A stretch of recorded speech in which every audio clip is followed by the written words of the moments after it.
Hola amigos de Satel Televisión, hoy como todos los días, desde su programa La Guillotina, bajo la conducción de Humberto Pérez, hemos tenido el acierto de tener un invitado de lujo como casi todos los que han venido últimamente. Nos preciamos de traer gente que va a los canales grandes, ¿no? Porque creo que estamos haciendo las cosas correctamente, vamos en ese camino. Y en esta oportunidad tenemos pues al doctor José Luis Adón, un personaje, ex vicepresidente del Tribunal Constitucional, un hombre que ha trabajado la defensa de los derechos constitucionales de las personas y que tiene mucho que decirnos el día de hoy. Hola José Luis. ¿Qué tal, ¿Cómo Humberto? estás? Encantado de estar en Qué tu gusto programa. de tenerte acá. Imagínate. Cuéntame, ¿cómo va la situación constitucional, el tema de los derechos en el Perú?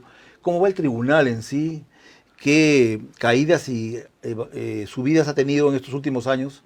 Porque el cambio que ha habido de su composición ha sido a veces para bien y en otros casos no digamos que para mal, pero bastante ha dejado que desear, ¿no? Ajá. Mira, el Tribunal Constitucional se instaló el año 1996. Estuvo en la Constitución, está establecido en la Constitución del 93, en el título quinto, todo un título le dedica, ¿no?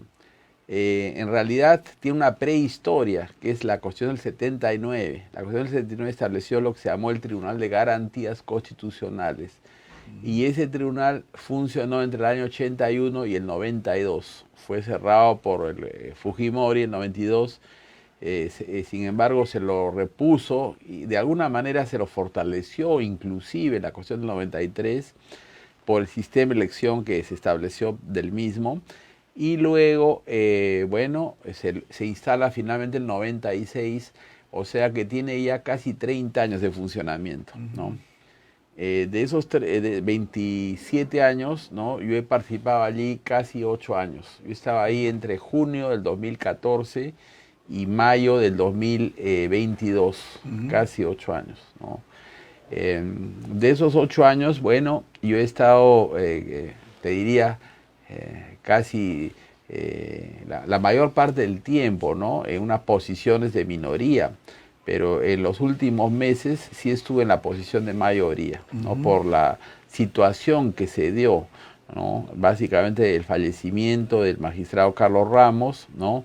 Entonces coincidía básicamente con los doctores Blume y Ferrero, ¿no? Y Ferrero como presidente que tenía voto doble, entonces Voto dirimente. voto dirimente, voto decisorio creo que se llama en el reglamento del tribunal.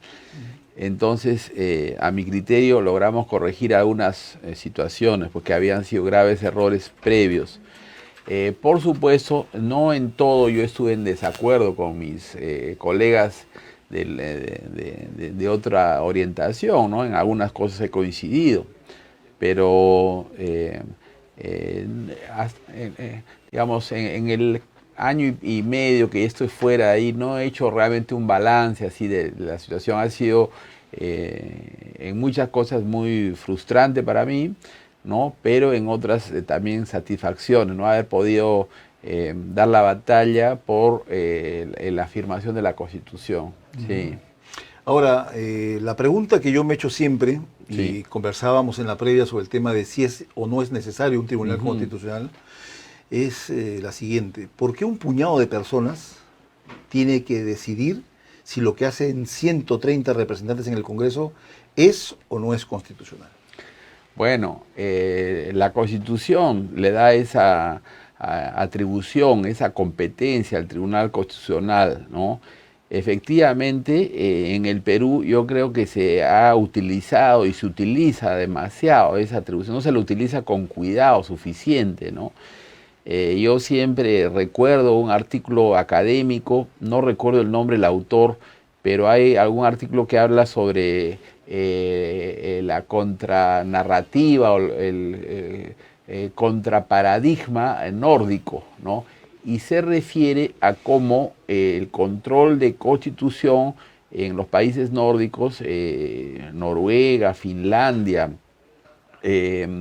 Suecia, Dinamarca, ha sido muy poco utilizado. O sea, tienen ahí gran respeto por el Parlamento, ¿no? Existe la función, ¿no? Hay una institución a cargo de ello, no necesariamente es un tribunal constitucional, creo que es la Corte Suprema, ¿ya? Pero lo ha utilizado muy raras veces. Acá en el Perú efectivamente se ha utilizado demasiado.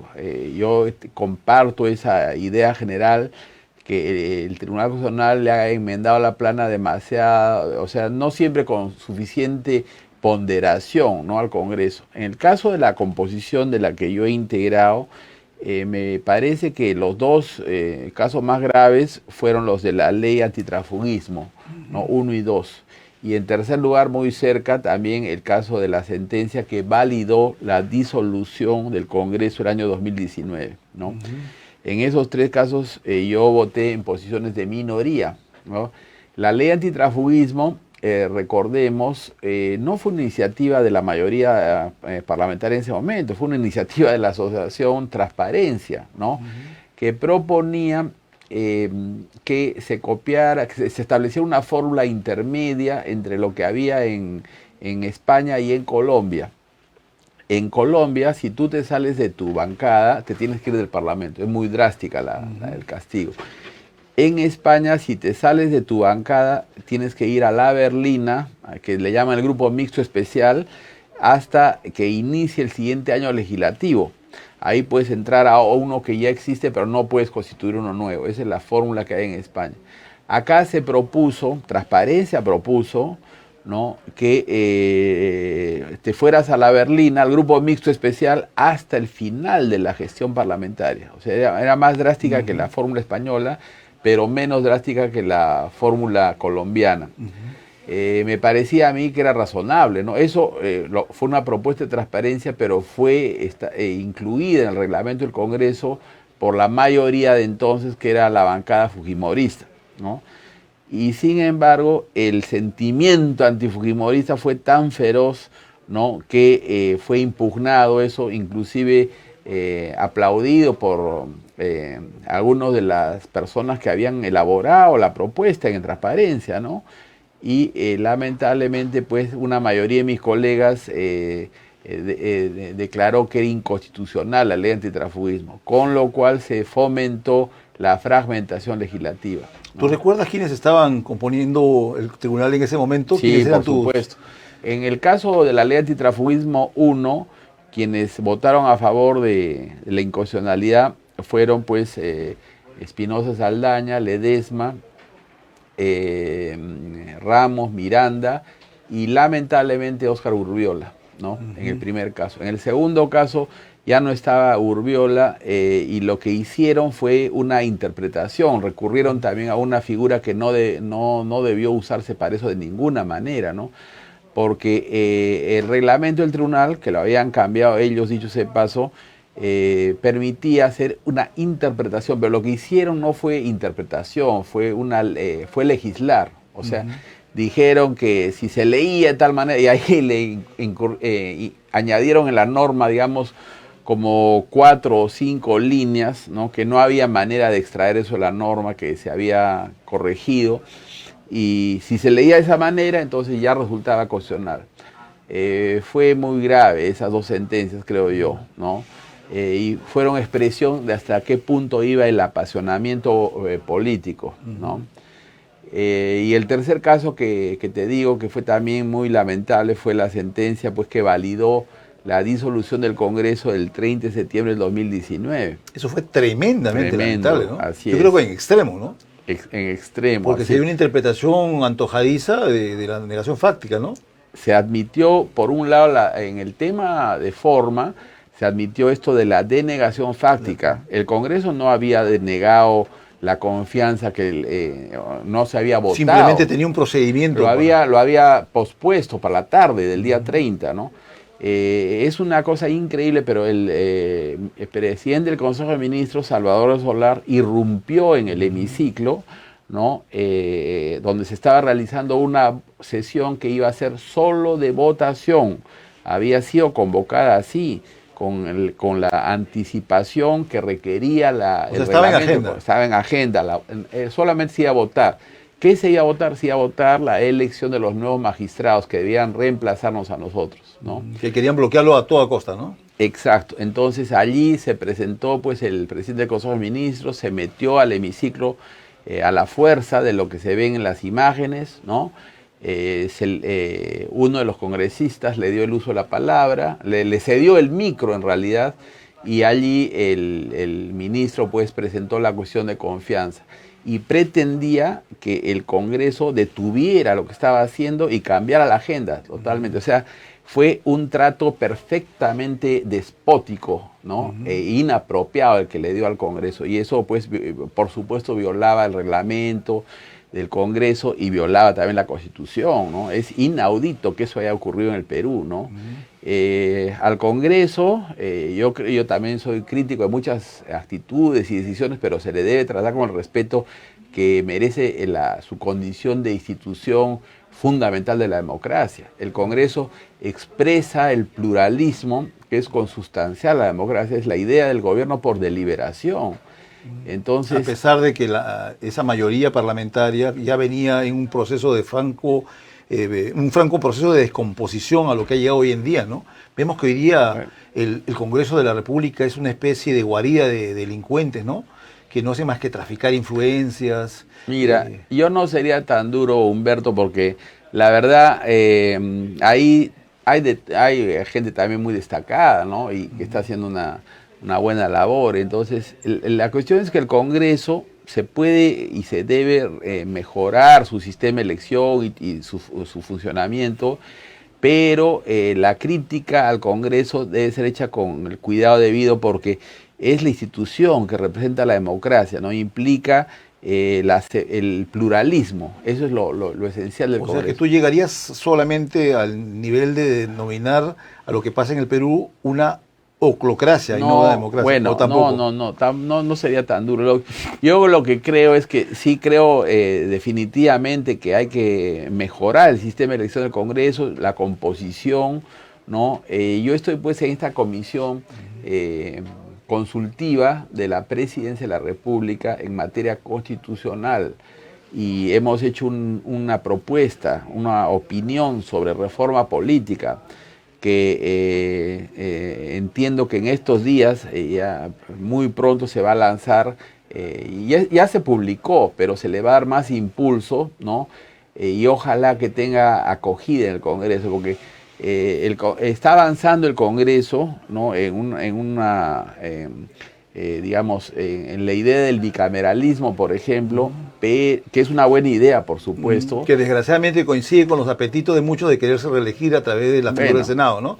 Sí, y lo aprovechan políticamente quienes quieren petardear la iniciativa, ¿no? Sí, el bicameralismo es una buena idea, pero se debe digamos, evitar ir a un bicameralismo al estilo de los 80s, que fue un bicameralismo donde no habían funciones claramente distintas entre las cámaras. Había cierta diferenciación, pero no suficiente a mi criterio, ¿no? El Senado, por ejemplo, tenía iniciativa legislativa. Yo creo que no debe tener. El Senado debe ser Cámara de Revisión, nada más. Okay. Así es. De casación, digamos, de la nueva norma. De revisión de las iniciativas que surjan en la Cámara de Diputados, ¿no?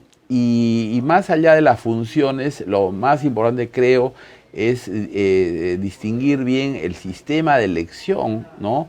De los senadores y de los diputados, ¿no? A juicio de la comisión, los diputados deben ser elegidos individualmente en circunscripciones uninominales. Eso es muy importante, porque eso va a acercar a los congresistas a sus votantes. A los votantes, exacto. Va a hacer que el vínculo de representación sea nítido. Yo te doy mi confianza, pero claro, cuando tú la pierdas también te la quito, ¿no? Así es, se sabe exactamente quién representa a quién. En el sistema actual es un sistema por lista, ¿no? Con listas ciertamente abiertas, porque son listas cerradas pero desbloqueadas, se le llama así en la ciencia política, ¿no? ¿Por qué? Porque tú no puedes cruzar el voto de diferentes listas, por eso se llama cerradas. Pero son desbloqueadas porque puedes alterar el orden con el voto preferencial. El voto preferencial es una buena idea siempre y cuando la lista sea pequeña, o sea, entre 3, digamos. Pero cuando se tienen circunscripciones uninominales de 34, como hay ahora en Lima, el voto preferencial resulta muy destructivo.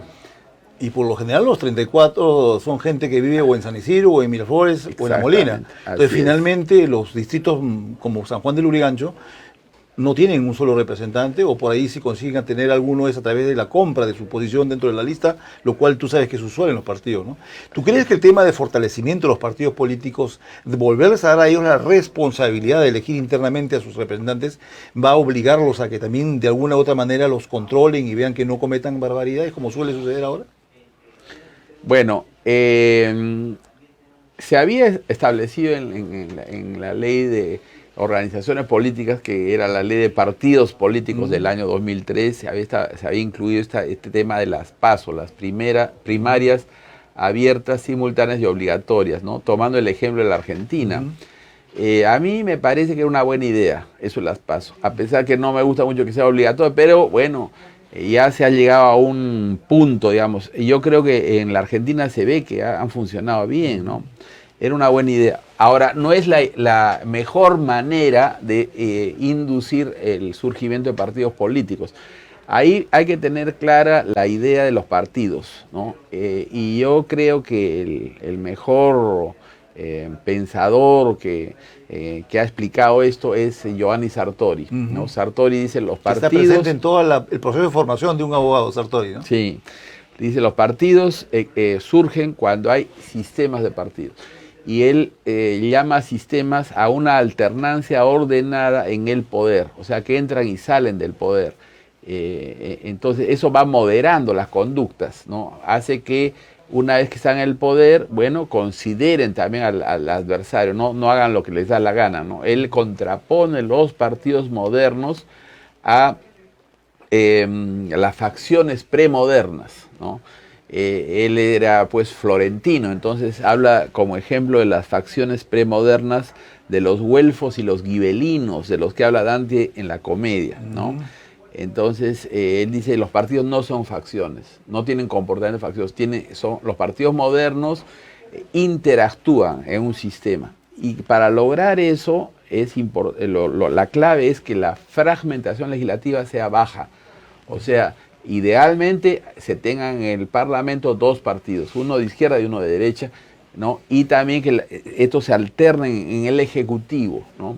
Sí. Vamos a entrar en el desmenuzar ese tema porque creo que es muy importante volver a, digamos, la poca dispersión política, pero desgraciadamente, como todo programa de televisión, tenemos que ir a nuestros auspiciadores, sin dejar de mencionar a Agua Pradinet, que es el primero que se jugó por nosotros, nos ha bancado, como dicen los argentinos, y gracias a ellos estamos en las pantallas de sus televisores. Vamos a una pequeña pausa comercial y volvemos con José Luis Sardón.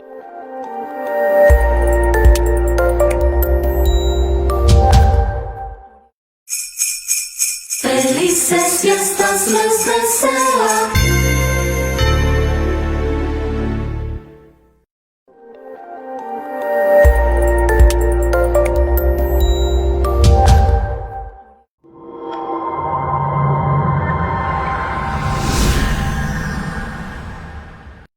Bueno, desde la guillotina volvemos con José Luis Sardón, vicepresidente, ex vicepresidente del Tribunal Constitucional, y una persona que nos puede dar luces muy claras sobre lo que hay que hacer en materia política para reforzar nuestro aparato, nuestra estructura política y evitar lo que hemos visto en los últimos años, que es el fraccionamiento de los partidos, así como la prostitución de la posibilidad de salir o entrar a un partido político en pleno proceso de legislatura, ¿no? ¿Qué hacemos, José Luis? ¿Qué sugieres tú? Bueno, lo que sugerimos en la comisión, esta consultiva de la Presidencia de la República, es en esencia sustituir el sistema de elección de los congresistas, de los diputados específicamente, que es un sistema de representación proporcional basado en distritos plurinominales que son los departamentos. Sustituirlo por un sistema de elección de los diputados por mayorías, ¿no? Por mayorías en distritos uninominales. ¿Por qué no explicas un poquito eso? Porque sí, claro. Antes conversamos sobre el tema de por qué todos son de un solo sector de la ciudad y hay sectores masivamente poblados que no tienen representantes. Ahí en los sistemas de representación hay dos elementos, ¿no? El primero es el más importante, que es el tipo de distritos que se utilizan, y el segundo es el criterio de asignación de las curules. Entonces, el tipo de distritos o circunscripciones, ¿qué alternativas hay? Hay los distritos uninominales, donde se elige de a uno, o plurinominales de 2 o más. Desde el punto de vista técnico, digamos, de la consecuencia que tienen unos y otros, esto, el que sea uninominal o plurinominal, no es tan relevante. Lo importante es que sean chicos o grandes, pero eso es una discusión más sofisticada, ¿no? Pero para que la gente nos entienda, ¿eso claro. qué significaría en cada circunscripción grande, masivamente poblada?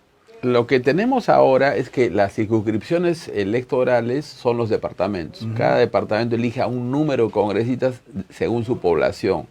El caso extremo es la circunscripción de la provincia de Lima, que elige 34. En algún momento creo que fue 35 o hasta 36, no recuerdo, pero después se la ha castigado un poco y se han sacado de Lima algunos congresistas que representan a los peruanos en el exterior. Creo que ahora son 34.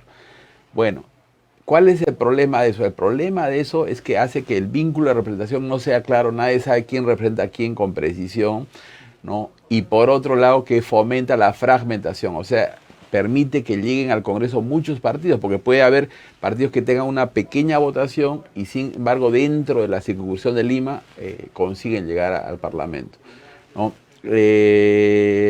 Entonces, cuando se instala el Congreso, se instala pues, me parece que en este último caso se instaló, si no me equivoco, con 8 partidos.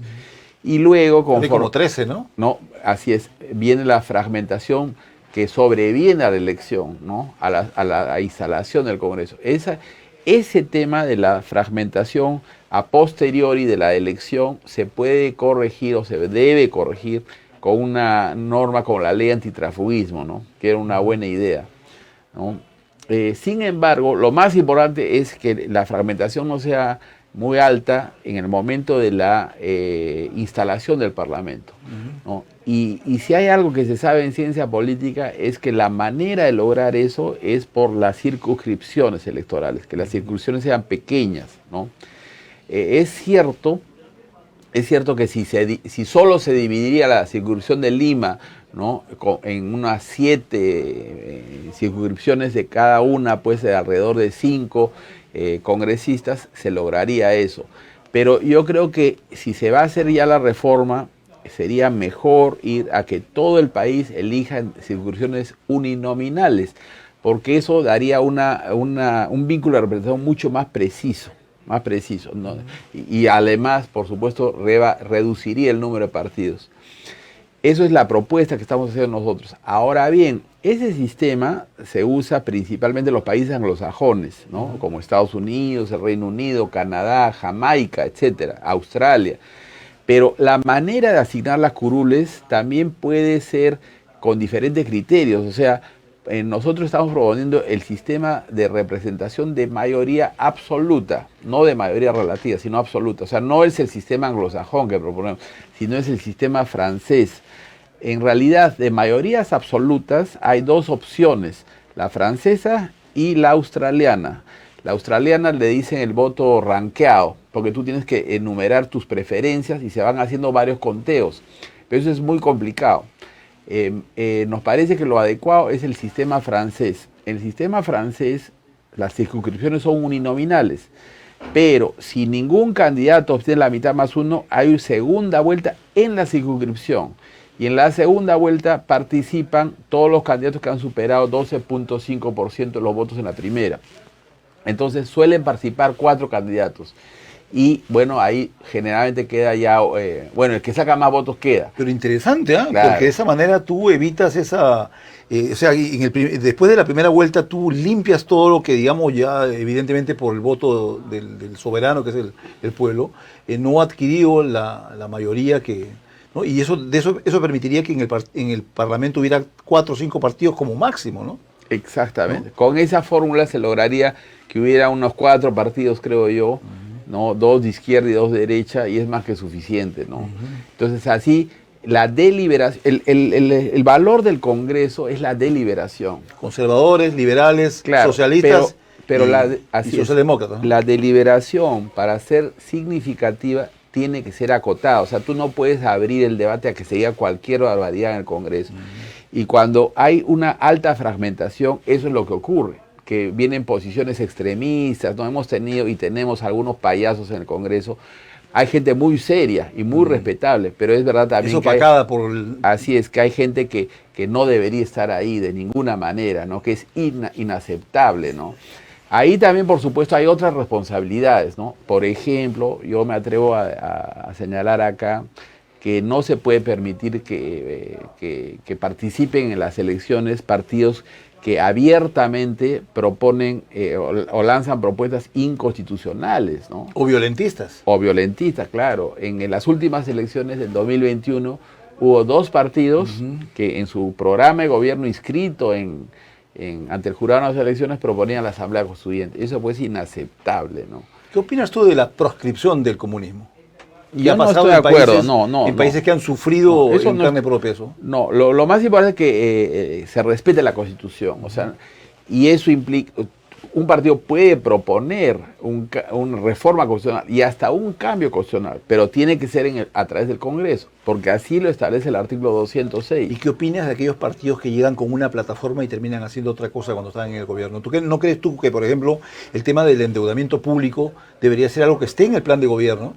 Y que si la gente vota por ellos mayoritariamente y les da la aprobación, está autorizando al gobierno a temas de endeudamiento. Pero aquí sucede en el Perú que entra el gobierno con una plataforma y termina haciendo lo que le da la gana. Endeuda al país, que está endeudando a las futuras generaciones, sin el permiso. Es como que yo te apruebe a ti un crédito sin que tú lo quieras y te endeude por 20, 30, 40 años. Eso es lo que pasa en la realidad, ¿no? ¿Qué opinas respecto a eso? A que los partidos que llegan al gobierno deban cumplir escrupulosamente su plan. Bueno, la manera de lograr ese mayor control de la ciudadanía sobre los congresistas o sobre el Parlamento, hay 2 opciones, ¿no? Y las 2 se deben hacer. Una es aumentar la frecuencia de las elecciones. Esto de tener... La renovación por tercio. Así es, o por mitades, ¿no? renovar los poderes elegidos. Los poderes elegidos es el legislativo y el ejecutivo. Renovarlos cada 5 años es algo que es inaudito. O sea, no hay, en los referentes relevantes, no hay ningún otro caso, salvo el de 4 años, Venezuela. ¿no? 4 años En casi. No, pero Venezuela, no el es un ejemplo a Parlamento seguir. no es un buen Yo ejemplo. he vivido por 11 años en supuesto. Venezuela y sé perfectamente Claro, muy malo. todo lo que no se debe hacer para destruir un país. Claro. Pero mira, por ejemplo, en la Argentina se renueva el Congreso cada 2 años. No totalmente, pero sí una mitad de los diputados. Si un presidente ¿no? hace la cosa Y bien, un tercio, le da un mayoría tercio de los absoluta, senadores. ¿no? Para que Así termine es. de hacer la cosa bien. Exacto. Por ejemplo, mira, Milei no tiene mayoría, ¿no? En diputados, si se suma Milei con todo lo que arrastraría Macri, sí Bullrich. llegaría, no, claro, con ellos llegaría a los 55, al 55%, pero no sabemos si todos los de la bancada de Macri, digamos, van a apoyar a Milei, probablemente no, pero en todo caso, en 2 años, en 2025, Milei puede crecer tremendamente. Impresionante la Claro. capacidad de Milei para arrastrar de un momento. Tú recordarás, no sé si es que lo sabes, que él el año pasado fue capaz de parar la aprobación del presupuesto nacional, teniendo solamente 2 diputados su partido, ¿no? Él y creo que era experto el otro. Pero pararon la aprobación del presupuesto nacional. Claro, al día siguiente, cuando se volvió a llevar a votación, evidentemente se dieron las negociaciones que todos conocemos, vienen por debajo de la mesa, y lo aprobaron. Pero vamos a la capacidad que tuvo él de parar eso con una bancada mayoritariamente peronista, porque acá eso de hablar de kirchnerista, menemista, son peronistas. Son peronistas. De facciones distintas, estilos diferentes, pero todos son peronistas. El cáncer que ha dañado a Argentina durante tantos años, ¿no? Bueno, van a seguir siendo la primera mayoría relativa los peronistas. Pero si tú sumas Milei con todo Macri, ahí ellos pasan a ser la primera mayoría absoluta. Son la mayoría absoluta porque ya Bueno, sería han demostrado 55% Bullrich en y diputados. Macri. Ojo. Bullrich y Macri han demostrado su capacidad en 12, ¿no? Y lo han Así demostrado es. esta vez. Ahora, en el Senado es más complicado, ¿ah? Porque en el Senado si sumas Milei con todo lo que es Macri, llegan a solo 38%. O sea, ahí sí no hay manera. Inclusive hay otra coalición de partidos más o menos de derecha que si se suma tampoco llegan. O sea, no hay manera que en el Senado tengan mayoría por ahora. O sea, se le vienen 2 años muy difíciles. El 2025... Tiene que aprovechar la fuerza Claro. inercial que le da la elección, ¿no? Claro. Si no la aprovecha al comienzo, Sí.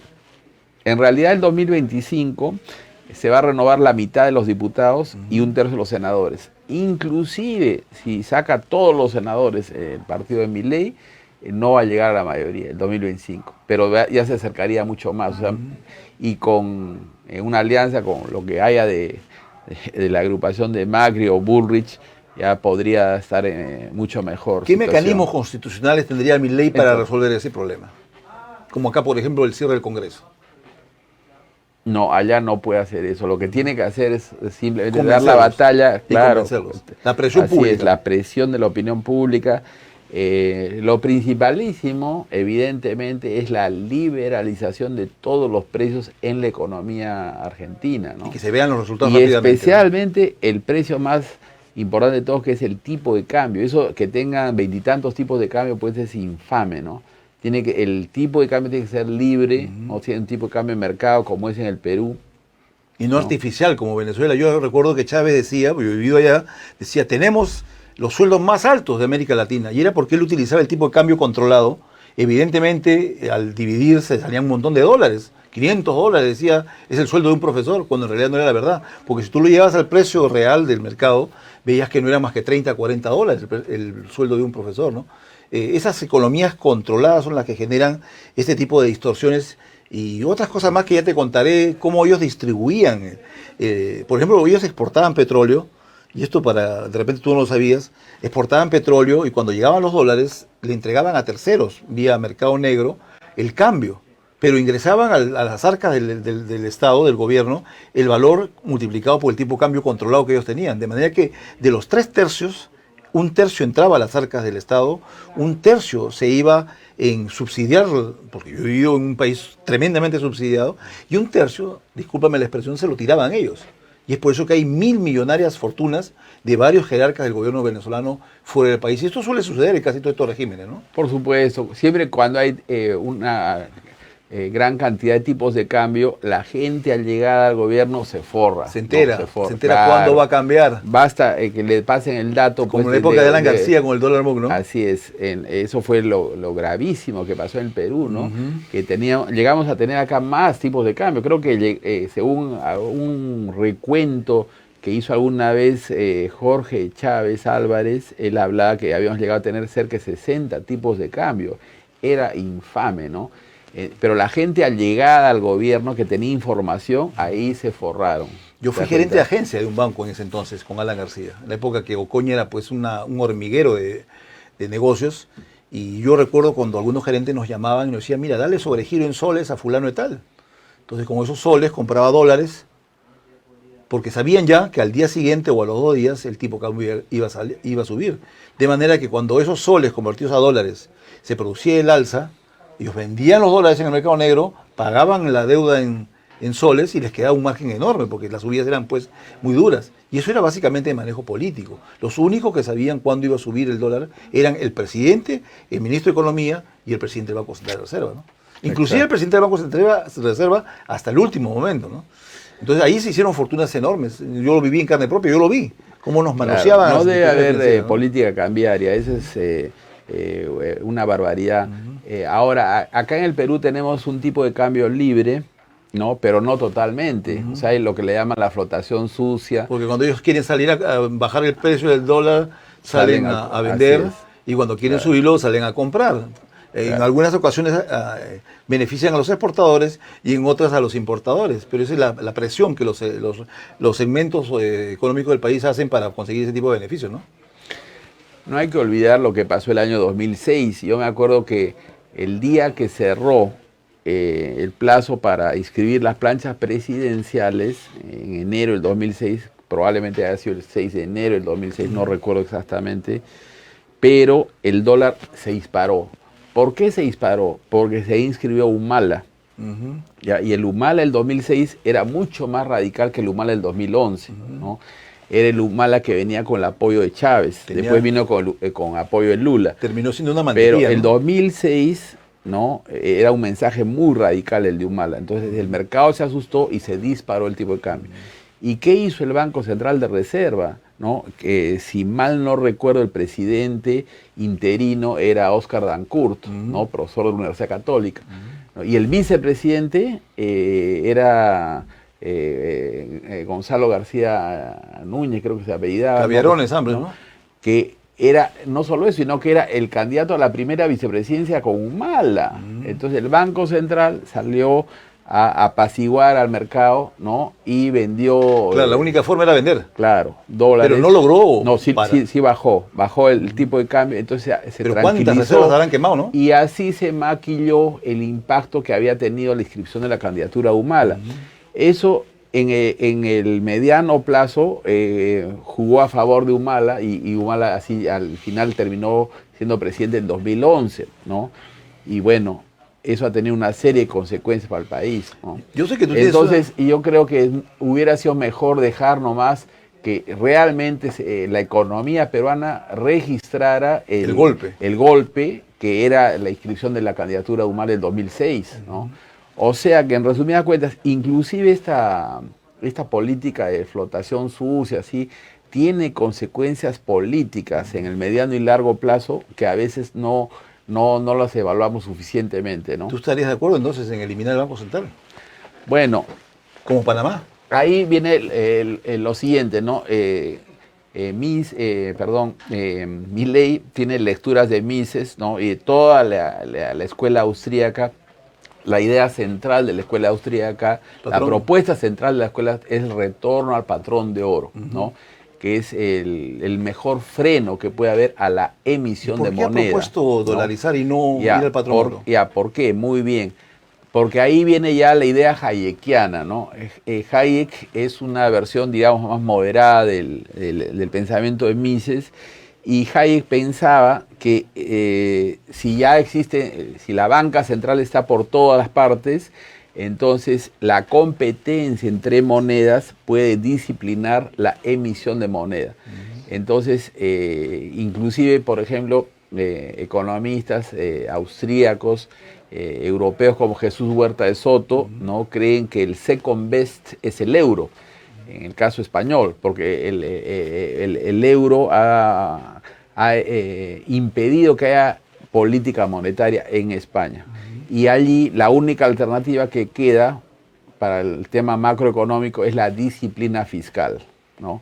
Entonces, pero yo creo muchos problemas en Europa porque ha habido países que tienen políticas totalmente fracasadas, Grecia, Portugal, Italia, países y que los fuertes no han terminan manteniendo a los irresponsables, bueno. ¿no?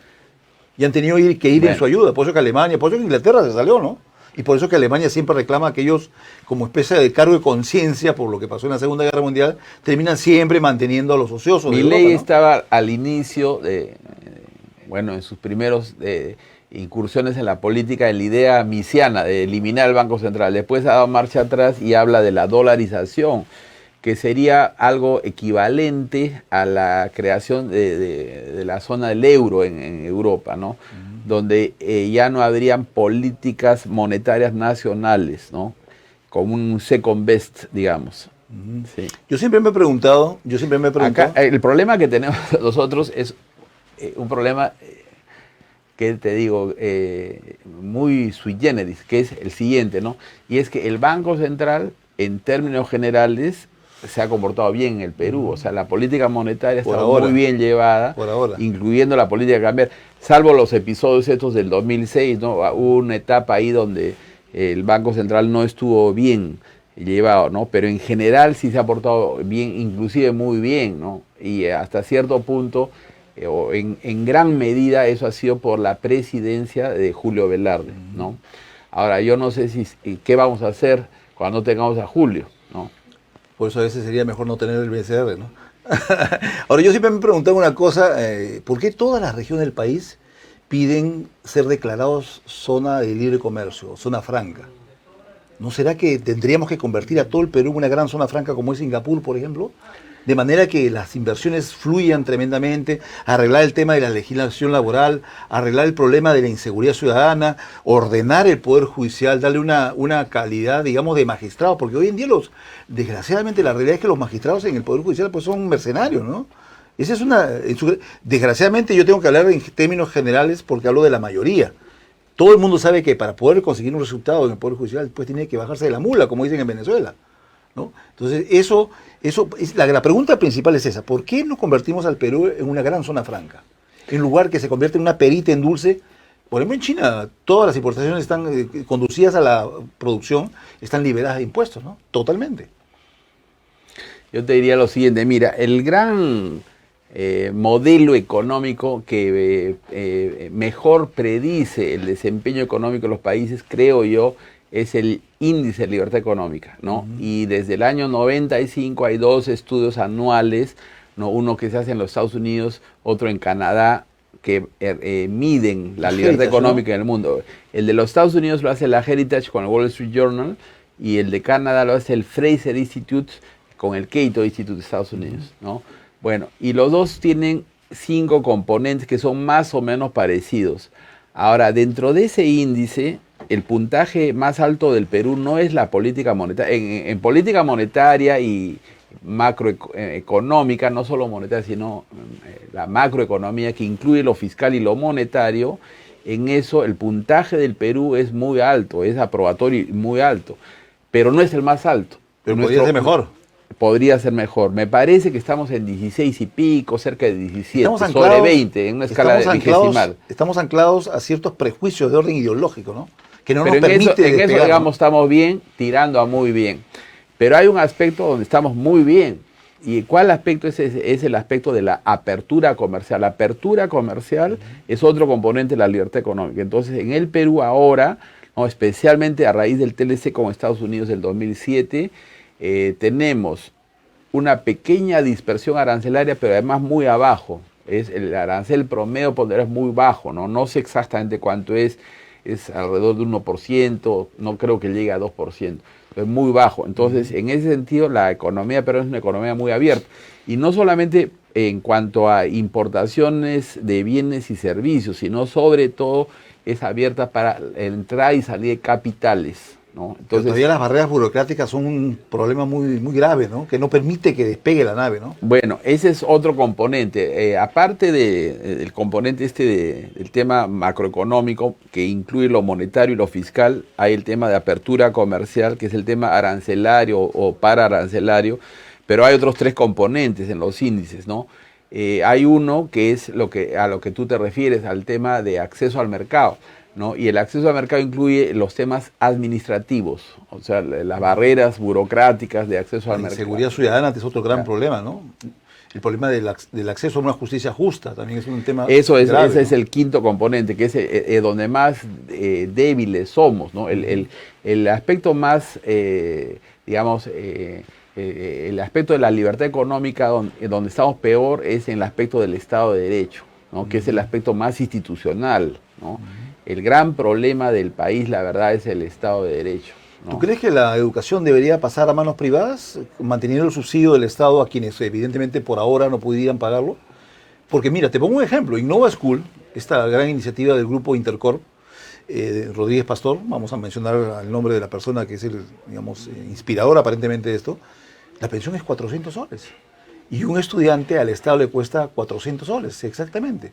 Entonces, la pregunta es la siguiente: ¿por qué tenemos que seguir dándole 400 soles por alumno a un sistema totalmente inoperante, corrupto, en donde se pierde por todos lados dinero, las filtraciones son tremendas, y además que ha colocado a los estudiantes peruanos, y hablemos en términos claros, en los más brutos de América Latina? Porque eso es lo que dice la prueba PISA. Últimos en razonamiento verbal y últimos en razonamiento matemático. ¿No sería adecuado soltar la educación pública en manos de repente de sus operadores, los maestros, que no es igual a una propuesta tipo reforma agraria, hacerlos que compitan en el mercado y si se vuelven buenos, sobreviven? Y si no, como todo en la vida, desaparecen del mercado. ¿Qué te parece esa propuesta? Bueno, en primer lugar, en la Constitución, ¿ya? En la Constitución, en el artículo 58, sí está indicada la educación como una de las áreas de acción del Estado. O sea que lo que tú señalas requeriría una reforma constitucional. ¿Por qué? ¿No? Si tú sigues subsidiando la demanda. Bueno. No estás subsidiando la oferta, pero subsidias a la demanda. Se O sea, podría sigues entender. apoyando a ese estudiante con sus 400 soles, y si el padre quiere llevar a un colegio de mayor calidad, aunque Innova School, ojalá que aparecieran miles de Innovas, es una buena alternativa. Entonces ese padre paga 100, 200 soles más, si así lo decide, y lo lleva a un colegio de mejor nivel. ¿Por qué privarle a la juventud de esa posibilidad? Sacando de las manos del organismo embrutecedor de la juventud, que es el Ministerio de Educación, esa tarea que es tan delicada, ¿no? Y en donde finalmente es el consumidor del servicio el que determina a dónde va.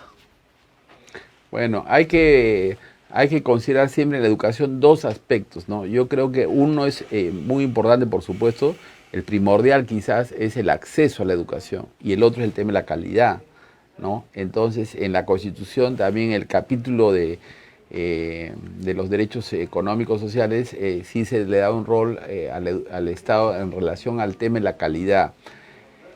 Entonces, no sé si esta propuesta que lanzas implicaría una reforma constitucional. Eso habría que Te hago verlo una bien. pregunta. Sí. ¿Qué crees tú que hace un padre cuando su situación económica mejora? Lo primero que hace es sacar a su hijo de un colegio estatal y se lo lleva a un colegio privado. ¿Por qué? O sea, eso es sintomático, ¿no es verdad? Sí. Eso intuye de que su hijo va a tener una mayor posibilidad de desarrollo en un colegio privado que en un colegio estatal. Entonces, no nos cerremos los ojos, ¿no? No nos tapemos los ojos ante una realidad cruda, pero real, y en donde va a permitir que todos los colegios comiencen a probar escuelas pedagógicas diferentes, que los colegios comiencen a diferenciarse, porque para mí es una barbaridad que una persona como yo, que terminó estudiando una carrera de letras, derecho, haya pasado toda su vida estudiando aritmética, álgebra, geometría, trigonometría, que nunca me sirvió para nada. ¿Por qué no, si mis talentos, mis habilidades o mis gustos iban por ese lado, los colegios se especializaran? De repente un colegio especializado en arte, porque el arte también da fuente de ingreso y genera, mira, estos grandes cantantes norteamericanos. O una universidad o un colegio que se potencie las capacidades deportivas de los jóvenes. Fíjate tú en Huancayo lo que está pasando, este fenómeno de cantidad de atletas huancaínos que están logrando ganar medallas de oro en donde nosotros nunca ganábamos nada. Entonces la libertad, y aquí voy al tema constitucional, poniendo como ejemplo la Constitución de los Estados Unidos, 7 artículos, 13 enmiendas en toda su historia, lo que significa No, 26 o 27 son ahora. Sí. Bueno, Pero dejando... mucho menos que en el Perú, por supuesto. ¿no? Dejando lo que demuestra que es la libertad la que genera la posibilidad que un país progrese, y no los excesivos controles donde el Estado te dice dónde comprar, qué comprar, cuánto pagar, y finalmente si puedes o no puedes acceder a algo, ¿no? Yo te cuento que el año 2000, justamente el CADE estuvo dedicado al tema de la Sí, educación. claro, yo estuve en ese CADE. Así. Sí, claro que sí. Bueno, yo hice una ponencia, porque fue un CADE que hubo un pre-CADE antes, Ya. sobre el tema de educación. Es el único CADE al que yo he ido. Ese. Ajá. Pero yo estuve Por ahora. en mi ponencia fue en el pre-CADE y fue sobre el tema de la oferta de la educación privada, ¿no? Entonces, yo para hacer ese trabajo, ¿no? Revisé las cifras que habían de matrícula a nivel de colegios y de universidades. Entonces, el problema era sobre todo a nivel escolar, no tanto a nivel universitario. O sea, ¿qué problema? El problema que la oferta educativa privada era muy marginal, ¿no? La gran mayoría de niños iban a escuelas públicas en el Perú. ¿No? Habría que ver qué ha pasado desde entonces, ¿no? Estamos hablando del año 2000, ya han pasado 23 años. Sí, pues. Sí. Se van postergando ciertas discusiones, ciertas decisiones que deberían haberse tomado rápidamente. Terminar una entrevista contigo es muy difícil, José Luis, porque Ajá. tú eres una persona que domina el tema constitucional, el tema legal, el tema económico. Verdaderamente que nos queda mucho todavía por conversar. Creo que te voy a comprometer para una nueva entrevista donde veremos otros aspectos que tú consideres pertinente tratar públicamente. Y bueno, agradecerte tu asistencia, sentirnos contentos de poder recibir gente como tú, ¿no? Y espera que des tus palabras finales por ahora. Yo siempre uso la palabra por ahora, y ¿sabes por qué la uso? Porque cuando Chávez da el golpe de Estado y fracasa, la primera vez, él dice: camaradas, tenemos que reconocer que los objetivos trazados no se han cumplido. Entonces, por ahora, les pido que depongan las armas. Perdieron, él se fue preso, este presidente viejito, no me acuerdo, Caldera, lo indulta y Chávez es presidente. Por eso la palabra por ahora es muy importante. Por ahora vamos a tocar lo que hemos tocado, porque siempre se aprende de todos, ¿no? Sí, Por claro. ejemplo, hay una frase que a mí me fascina y que me ha causado problemas con la mayoría de liberales, ¿no? Que salvo el poder, todo Todo lo es demás ilusión. es pura ilusión. ¿No? Desde el poder todo, fuera del poder nada. Entonces, Creo que es de Mao. Mao, así es. Me acusaron de maoísta en una reunión, me acuerdo, en la Friedrich Naumann, cuando yo dije esa frase, pero es real, ¿no? Fuera del poder es imposible hacer las cosas. Entonces, te comprometo a una nueva reunión, José Luis. Espero que te haya sentido a gusto en Sí, esta por entrevista. supuesto. Y nos despedimos hasta la próxima. No sé si tienes algunas cosas que decir. No, agradecerte nomás la grata entrevista. Ujú. Sí, Creo sí. que ha sido simpática, nos hemos sentido ambos a gusto y se ha pasado volando. Yo creo que Efectivamente. tenemos cerca de 40 minutos, ¿no? 55 minutos. Caramba. Has batido un récord, ¿ah? Porque la que tenía el récord era Lulú, Lourdes Flores. Ah, caramba. 48 minutos. Eso, Hoy en la mañana. eso sí es grave, haber hablado más que Lourdes. No, es que es un tema es que se pierde la noción del tiempo cuando la conversación es agradable. Sí. Te agradezco tu presencia, les agradezco a los televidentes su teleaudiencia y volvemos muy pronto el día de mañana nuevamente con La Guillotina desde Estatal Televisión, su servidor Humberto Pérez. Gracias.